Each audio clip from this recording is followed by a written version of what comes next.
Why should a police officer be vetted? What is the importance of the police vetting process and how is it done? Join the Commissioner Murshid Mohammed for details on what you need to know as you seek to participate in the process.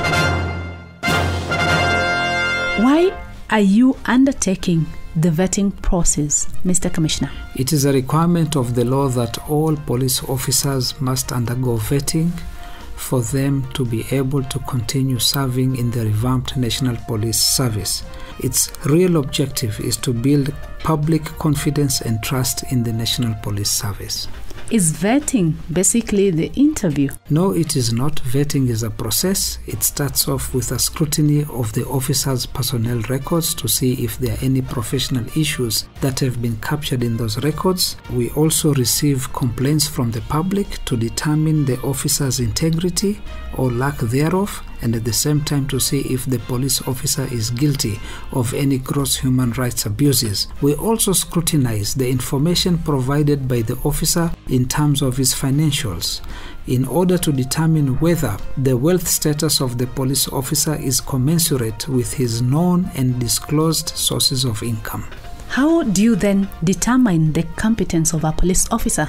By checking his professional records, that is from his files as well as from public complaints. We look at the financial probity of the officer from his own documents that he has provided, and we also look at his track record in observance of human rights. How fair is the vetting process? It's fair because firstly it is guided by regulations, and the regulations have taken into account constitutional principles of fair trial and fair administrative action. The vetting process is done in public, and the officer is accorded an opportunity to be heard, and the officer may also seek a review of the decision of the commission. Can an officer opt out of the process? Yes, the officer can opt out, but the net result is that the officer must leave the service. Can a police officer be removed from the service once determined suitable? Simply because he has been vetted and found competent and suitable to serve does not mean that the officer cannot be removed from the service should he thereafter be guilty of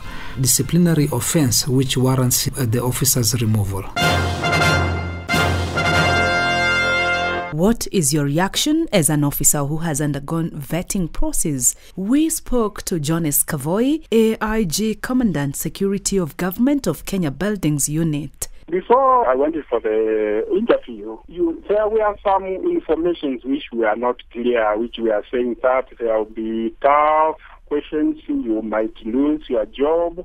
But immediately when I went to the panel, things were different than what people were saying, those who were just talking outside. And Mr. Kavoi, do you think the vetting process will improve the police service? Precisely it will, because when you know your duties, and because this is an exercise which is required by the Constitution. In the vetting process, you are talking about your requirements or what you have. It's also important because an officer has to know that you are supposed to be an image to the public, and whatever you are doing, the public is seeing you. Thank you very much, Mr. Kavoi. Yes. Well, I've been speaking to Jonas Kavoi, AIG Commandant Security of Government of Kenya Buildings Unit, who's been sharing his experience as far as the police vetting process is concerned through the telephone interview. More on the police vetting process, visit the National Police Service Commission, Npsc website, and also the Police Reforms Work Group. Log on to www.npsc.go.ke.